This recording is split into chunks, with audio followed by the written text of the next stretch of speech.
لکھا ہوا تھا کہ عقل مند کو اپنے وقت کو غنیمت سمجھ کر عمل کرنا چاہیے، اور فرمایا اس میں یہ بھی لکھا ہوا ہے کہ اپنی زبان پر قابو، اور جیسا تمہارا قول ہو ویسا ہی عمل ہو، اور جیسا عمل ہو ویسا ہی تمہارا قول ہونا چاہیے۔ اور فرمایا اس میں یہ بھی لکھا ہوا کہ عقل مند بہت کم بات کرے گا، اور وہی بات کرے گا جو نفع والی ہو۔ یہ ابراہیم کے صحیفوں میں لکھا ہوا تھا۔ حضرت ابو ذر غفاری پڑھیے رضی اللہ ہو، کہتے ہیں میں نے پوچھا کہ حضرت موسیٰ کے صحیفوں میں کیا تھا؟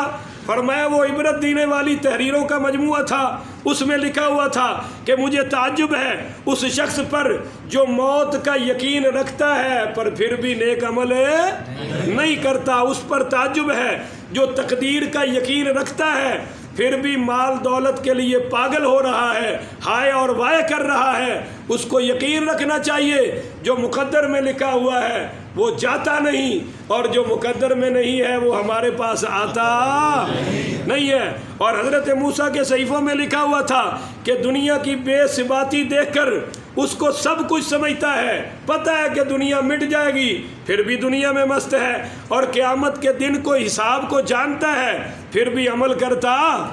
یہ حضرت موسیٰ کے صحیفوں میں ہے۔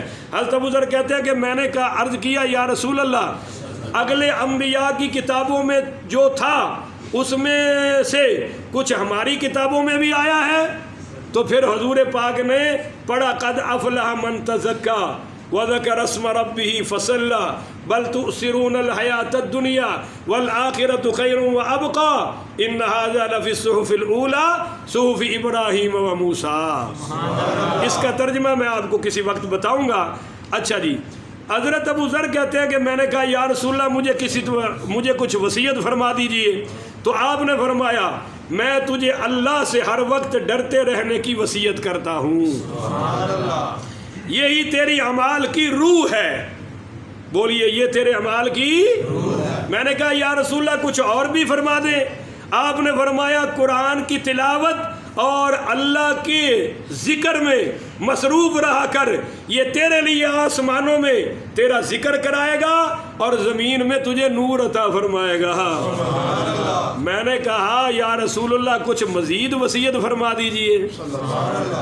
فرمایا خبردار زیادہ ہنسا نہ کرو، کیونکہ زیادہ ہنسنا دلوں کو مردہ کر دیتا ہے اور چہرے کا نور ختم کر دیتا ہے۔ میں نے کہا یا رسول اللہ کچھ پھر اور بھی فرما دیجئے۔ تو آپ نے فرمایا جہاد میں مشغول رہو، میری امت کی درویشی جہاد ہے۔ ایتھے درویش انہوں آندے نے جن دے عقل ہی کھ نہ رہ جائے، اور حضور نے فرمایا درویش وہ ہے جو جہاد کرتا ہو۔ کون سبحان اللہ، ٹھیک ہے جی۔ تو فرمایا میری امت کی درویشی۔ میں نے کہا یا رسول اللہ مجھے کچھ اور بھی وصیت فرما دیجئے۔ فرمایا بھلی بات اچھی بات کہنے کے سوا زبان کو بند رکھا کرو، بولو تو اچھی بات بولو، وگرنہ اس سے شیطان بھاگ جائے گا اور اللہ تجھے نیکیوں میں قوت اور طاقت عطا فرمائے گا۔ میں نے کہا یا رسول اللہ کچھ اور بھی فرما دیجئے۔ تسی تو تھک گئے ہو نا، ابو ذر غفاری نہیں تھکے، وہ کہنے یا رسول اللہ کچھ اور بھی۔ تو آپ صلی اللہ علیہ وسلم نے فرمایا بھائی دنیا کے معاملے میں اپنے سے نیچے درجے کے لوگوں کو دیکھا کرو اور اعلیٰ درجے کے لوگوں کو نہ دیکھو، اس سے اللہ تعالیٰ کی نعمتوں کی قدر تمہارے دل میں پیدا ہوگی۔ کہ اپنے سے نیچے کو دیکھو کہ کتنے غریب ہیں جو مجھ سے بھی نیچے ہیں۔ اب میں نے کہا یا رسول اللہ کچھ اور وصیت فرما دیجئے۔ تو سرکار دو عالم صلی اللہ علیہ وسلم نے فرمایا کہ مسکینوں سے محبت رکھو اور ان کے ساتھ بیٹھو، اس سے اللہ تعالیٰ تمہیں اپنی قیمتی نعمتیں اور رحمتیں عطا فرمائے گا اور ان کی تجھے قدر بھی ہوگی۔ میں نے کہا یا رسول اللہ کچھ اور بھی فرما دیجئے۔ تو آپ نے فرمایا اپنے رشتہ داروں سے ملتے رہا کرو، بولو بولو، اپنے قریبی رشتہ داروں سے چاہے وہ تجھ سے نہ ملے پر تو ملتے رہا کر، بولو تو۔ میں نے کہا کچھ اور فرما دیجئے۔ تو سرکار نے فرمایا سچی بات کہو اگرچہ وہ کسی کو کڑوی لگے۔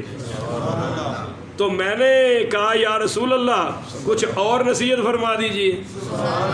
تو آپ صلی اللہ علیہ وسلم نے فرمایا کہ اللہ کے معاملے میں ملامت کرنے والے، تانا دینے والے اور تمہیں ڈھیٹ کرنے والوں کی پرواہ کبھی نہ کرنا۔ میں نے کہا یا رسول اللہ کچھ اور فرما دیجئے، تو آگے حضور نے فرمایا اپنے عیبوں پر نظر رکھے، دوسروں کے عیبوں پر نظر رکھنے کی ضرورت نہیں ہے۔